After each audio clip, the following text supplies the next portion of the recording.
Dale Carnegie made a fortune by preaching that nice guys can finish first by following the golden rule. And his business is still going strong 75 years after he published his simple recipe for success. Just 2 steps: win friends and influence people. What was his philosophy in a nutshell? That you can change people's behavior by changing your attitude toward them. Peter Handel is the latest CEO of the Carnegie Empire that sells those books and teaches those courses, promising to bring you out of your shell, speak better, listen better, be a better person, and persuade other people to do what you want. I got to disagree. Do you know how many people have taken the course? We estimate 8 million. 8 million? 8 million. That's the size of a country. Some countries, that's right, exactly right.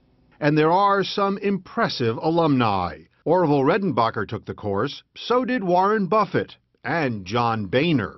Students are attracted in large part by the book, How to Win Friends and Influence People, published in 1936. It's a collection of parables and principles, simple business advice, more Hallmark than Harvard, like smile.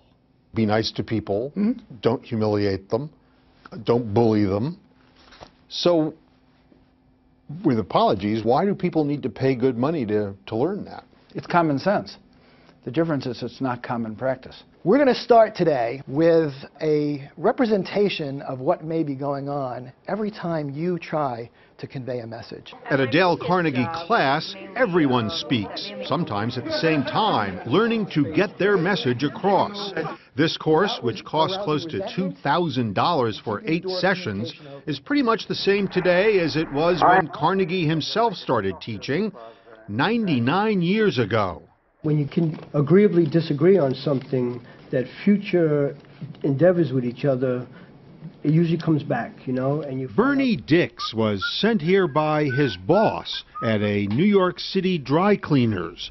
Yeah, for tailoring, yeah, I can't do that. I'm sorry. By his own admission, he had a few issues dealing with customers. Who do I have to call, Marlene and Lorraine?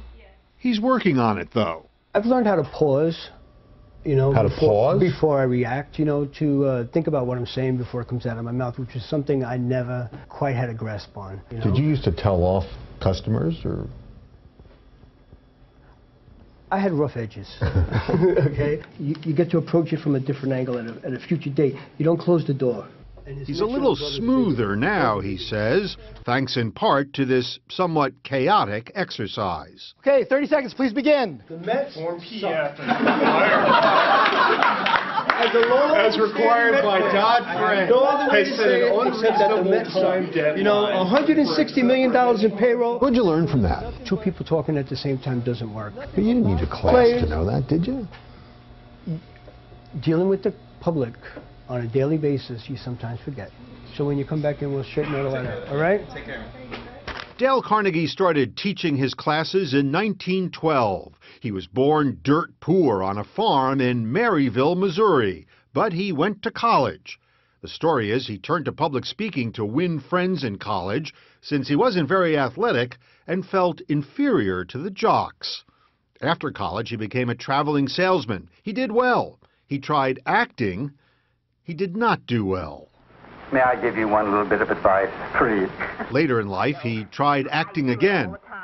When you're talking to somebody, why not let the other person finish what he's saying?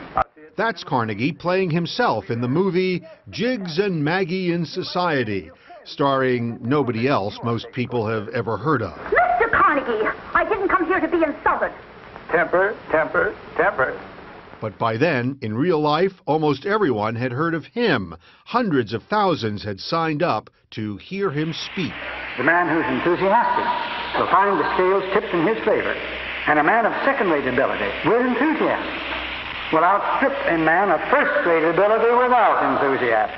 He didn't knock people off their perches, you know. I think that was a secret of his charm for audience, why people like to hear him speak, was that you knew this is a real person talking to you. The late Dorothy Carnegie was Dale's wife. She spoke in this 1994 interview. He is not a stuffy man at all. And he was just so down to earth, you felt like you'd known him all your life. He'd been teaching for more than 20 years when an editor for Simon & Schuster took his class and convinced him to write a book, the book that launched the empire. It's estimated that it sold more than 30 million copies. This is the original manuscript of How to Win Friends and Influence People. This is under glass preserved, much like the Declaration of Independence and the Constitution are. Brenda Johnson is the keeper of the Carnegie Flame and an indirect descendant of his. She's in charge of the Heritage Room at Dale Carnegie headquarters in Hauppauge, Long Island. It's important to our history. It's a part of who Dale Carnegie was and what this company was about. He wrote How to Win Friends as a textbook to go along with his classes. And now the book has been updated for the digital age. Turns out you can win friends and influence people virtually anytime, even if you never actually see them. Dale Carnegie was very big on smiling. How do you smile in an email with, I guess there's an emoticon. You know, there is, and that's what would nice. he have thought of emoticons? Yeah. I don't know. That's a very good question. But you can choose words that will communicate that, if it takes longer. Okay, sir, tell me how you smile in an email. Just saying, I'm having a great day.